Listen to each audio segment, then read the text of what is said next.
Hi, I'm Charles, and you're watching The State of the Republic.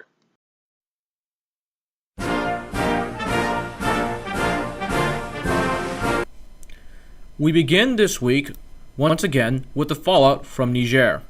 This week began with the widow of Sergeant LaDavid Johnson, Maisha Johnson, breaking her silence and giving an interview to the press. During the interview, Johnson confirmed the account given by Congresswoman Frederica Wilson and directly contradicted the White House's version of events.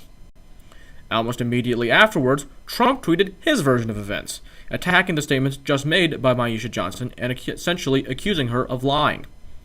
The firefight has come under increasing congressional scrutiny. There remains many questions about the lack of support and the nature of the mission in Niger. Congress is also pushing for a possible debate on the post-9/11 authorization for use of military force. Members of Congress have been pushing for some time for a change to the AUMF, with many criticizing it as being overly broad. Speaking of soldiers and veterans, the health care we provide them is under attack. Republicans are pushing to privatize and possibly cut the Veterans Affairs Administration and TRICARE. While these systems are not perfect, efforts to privatize or cut these programs would be enormously damaging to those who served our country in uniform and their families. On Capitol Hill this week, Republicans are preparing to move forward with their new tax cut proposal. The details are still being worked out, but the main takeaway headline is, "Working people get screwed to give rich more." The Institute on Taxation and Economic Policy projects that 2/3 of the benefits in the tax plan will go to the top 1%. Republicans are aiming to try to improve on their performance from their last big policy push, their attempts to repeal the ACA. Republicans are still squabbling internally, though, about the contents of the proposal, as evidenced by GOP House members from California, New York, and New Jersey, objecting to the planned elimination of federal deductions for state and local taxes. And Trump himself publicly squashed an idea by Chairman of the House Ways and Means Committee, Kevin Brady, to reduce deductions for 401ks. The Senate and House Republicans previously passed separate budgets to authorize use of reconciliation for the tax cuts. House Republicans wanted massive cuts to government services, and Senate Republicans sought to limit the cuts and pay for the tax cuts with a massive deficit instead. The House GOP has since unified around and passed the less extreme Senate version. As part of the Republicans' big push on taxes, Trump went to a Republican Senate policy luncheon, and Senator Bob Corker of Tennessee was none too happy to see him. Corker took the opportunity to take several potshots at Trump, appearing on 3 morning shows the day of the meeting to attack Trump. He attacked the meeting as a meaningless photo op and called for Trump to step aside and let Congress do things, while further calling out Trump for being untruthful, purposefully divisive, and debasing our nation. Trump characteristically responded on Twitter, once again attacking Corker personally with a veritable cornucopia of lies. Corker fired back, tweeting, quote, "Same untruths from an utterly untruthful president. Hashtag alert the daycare staff." Some Republicans who attended the policy luncheon reportedly thought Trump had Alzheimer's disease. So there's no problem there. This squabbling comes as Republicans hold a narrow 52-48 majority in the Senate. Trump's ability to do anything resembling governing is diminishing every day, and the Republican agenda is very much stalled out at this point. Party unity will be absolutely essential for the Republicans in the face of unified Democratic opposition, and Trump is actively punching holes in it by pissing off senators. However, Republicans maintained enough unity to scrap a major new regulation by the Consumer Financial Protection Bureau. The regulatory removal allows corporations to place forced arbitration clauses into contracts to take away your 7th Amendment right to a trial in the event of a corporation screwing you. Trump has had little to no success in reaching across the aisle either. There is currently a possibility of a major bipartisan achievement on health care that is on the table. Senators Lamar Alexander and Patty Murray, the chairman and ranking member, respectively, on the Senate Committee on Health, Education, Labor, and Pensions, worked out a bipartisan compromise for health care stabilization. On the Democratic side, the legislation would provide funding for 2 years for the ACA's cost-sharing subsidies, a move likely to increase health insurance market stability and reduce costs to consumers. In a nod to Republican priorities, the legislation would allow states to approve plans with, quote, comparable affordability to ACA plans. However, it does not allow states to roll back the ACA guidelines on what insurance has to cover. The CBO score concluded that Alexander Murray would reduce deficits, lower premiums, and not throw people off health care. More conservative Republicans, however, are throwing monkey wrenches into the works by demanding more concessions. while Democrats have indicated that they are not willing to negotiate further and that the legislation is in its final form. The legislation currently has the support of all 48 Senate Democrats and 12 Senate Republicans, enough to break a filibuster. Nevertheless, the fate of the legislation remains in limbo, as increasing conservative opposition is combining with a relatively unclear stance from Trump to confuse Republican leaders. Trump has voiced his preference for tax legislation before any health care fixes, though. Republican senators are also preparing efforts on deferred action for childhood arrivals. There is considerable discord within their caucus on what demands to make in exchange for protecting Dreamers, and Democrats are bracing for the list of them. Various Republicans have floated a variety of ideas, including national mandatory E-Verify, changes to relevance of family ties in immigration, an increased number of immigration enforcement agents, more money for border security, among other things. The Trump administration continued to be beset by stupidity and scandal this week as well. Trump's voter fraud commission is now under investigation by the Government Accountability Office. The Education Department under Betsy DeVos withdrew rules on the rights of the disabled in schooling. The EPA is continuing its efforts to censor climate change. Pruitt has rolled back science ever since he got there. He really hates the idea of helping the environment. Interior Secretary Ryan Zinke has been linked to political action committees that have been accused of being scams, fundraising off conservative donors while grifting away most of the money.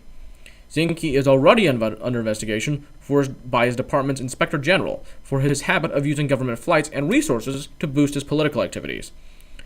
The company of a Zinke associate also managed to receive a $300 million contract to rebuild power infrastructure in Puerto Rico. The company in question, Whitefish Energies, had 2 full-time employees before receiving the massive no-bid contract. Questions have been raised about the process used to grant the contract, and it has been canceled after the governor of Puerto Rico came out against it. This week also saw revelations about more direct foreign influence in the Trump White House, and for once it's not just the Russians. It's also the Chinese. Casino magnate and GOP megadonor Steve Wynn owns several multi-billion-dollar gambling establishments in China, for which licenses must be renewed annually by Chinese authorities. Wynn hand-delivered to Trump a letter from the Chinese government urging the extradition of Chinese businessman and dissident Guo Wengyu, who fled China after becoming a critic of Chinese President Xi Jinping and Chinese corruption. Trump apparently was supportive of the idea and asked White House staff to put it in motion. The deportation was only stopped after White House aides reminded Trump that Guo was a member of Trump's Mar-a-Lago club. So to recap, Trump supported deporting a Chinese dissident because a Chinese-influenced casino-owning GOP megadonor told him to, and only stopped deporting them because the dissident was a member of his country club. This is truly a great way to make important foreign policy decisions.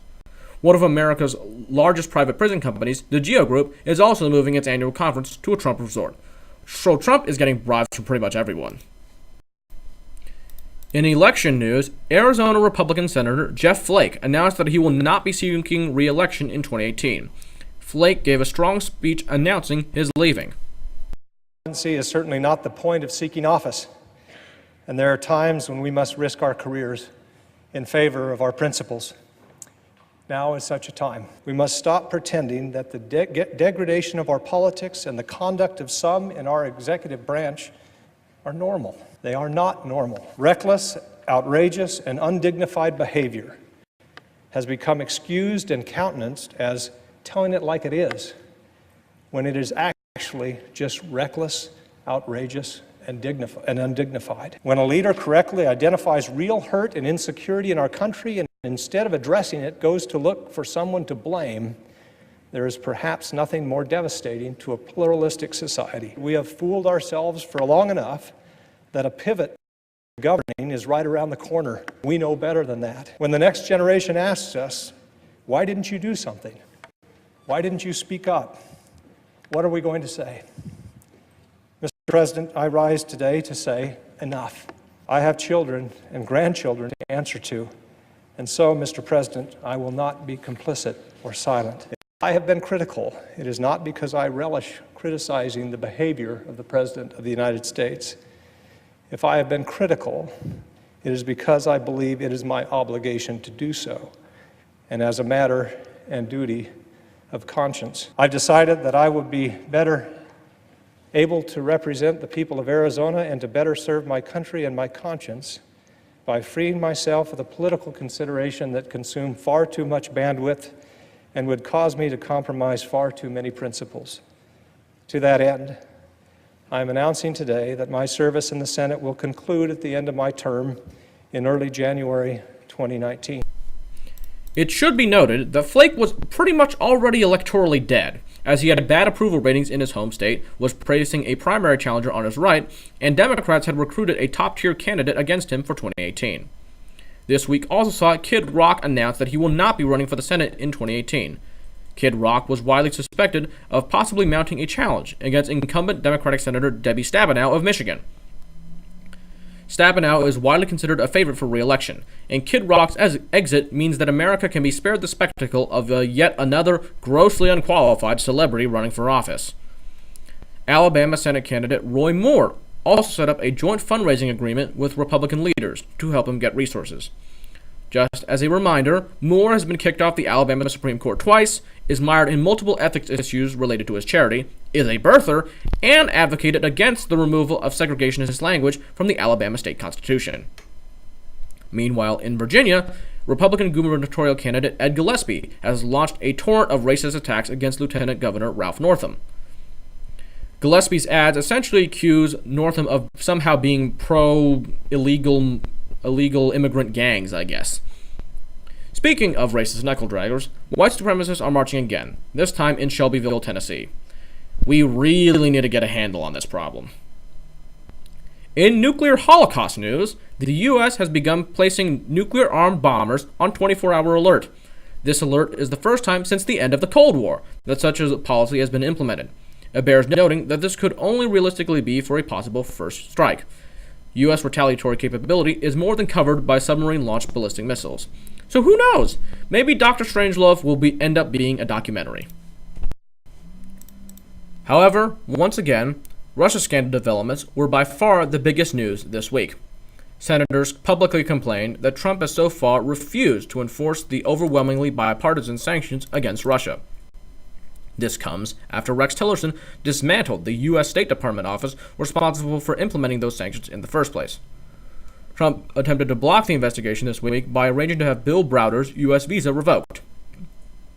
Browder has been a consistent activist against the Putin government, successfully lobbying the U.S. Congress to pass the Magnitsky Act, sanctioning members of the Russian government.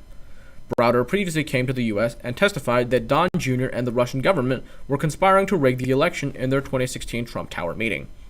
It should also be noted that the official excuse for the meeting was U.S. adoptions of Russian children, which prohibited in retaliation against the U.S. after the passage of the Magnitsky Act. Senators John McCain and Ben Cardin released a public statement demanding that DHS fix Browder's visa, and Browder has since been allowed into the country. In even worse news for the administration, former Trump campaign manager Paul Manafort and Trump's son-in-law Jared Kushner are being pursued by U.S. attorneys in New York, and also by state and local prosecutors. Further collusion was shown by the ban-and-control data firm Cambridge Analytica, which was responsible for the Trump campaign's digital operations. The head of the company admitted this week they tried to get Hillary emails from Julian Assange, and Assange has verified this. So we now have a confession from the Trump campaign that I was working to get Hillary emails from a Russia-linked source. Cambridge Analytica, like pretty much all of Bannon's efforts, is bankrolled by Robert and Rebecca Mercer. Those two were also Trump's biggest financial boosters for the 2016 election. Rebecca Mercer directed Cambridge Analytica to organize the WikiLeaks source Clinton emails, indicating attempts by her to conspire with Assange, and not just campaign employees. Mueller's investigation is also proceeding rapidly. Former CIA director and Trump transition team member James Woolsey has announced that he is cooperating with Mueller's probe. Woolsey is regarded as a witness to the kidnapping plot hatched by former Trump National Security Advisor Michael Flynn and Turkish government representatives against a Turkish dissident. Flynn is being targeted by a grand jury in the Eastern District of Virginia. A federal grand jury in D.C. has approved a sealed indictment that is expected to be executed by Monday. The top candidates in the running to be indicted are Jared Kushner, Michael Flynn, and Paul Manafort. Manafort's property is also in Mueller's crosshairs, as Mueller had Manafort's realtor testify before a grand jury, suggesting that Manafort's Virginia apartment was paid for with foreign funds, and that Mueller is going to attempt to confiscate it. The Republican response to the investigation is as expected, once again attempting to divert attention to Hillary Clinton and Barack Obama's made-up scandals and pressuring the investigation to wrap up quickly. The list of prospective targets have been running around like headless chickens, and Roger Stone went so far off the deep end that Twitter has permanently suspended his account. Trump himself has reportedly lost what's left of his pathetic, likely syphilis-addled mind in response to the news. So keep an eye out for desperate moves by Trump. Thank you for watching the program. Be sure to like, comment, and subscribe for more interesting content.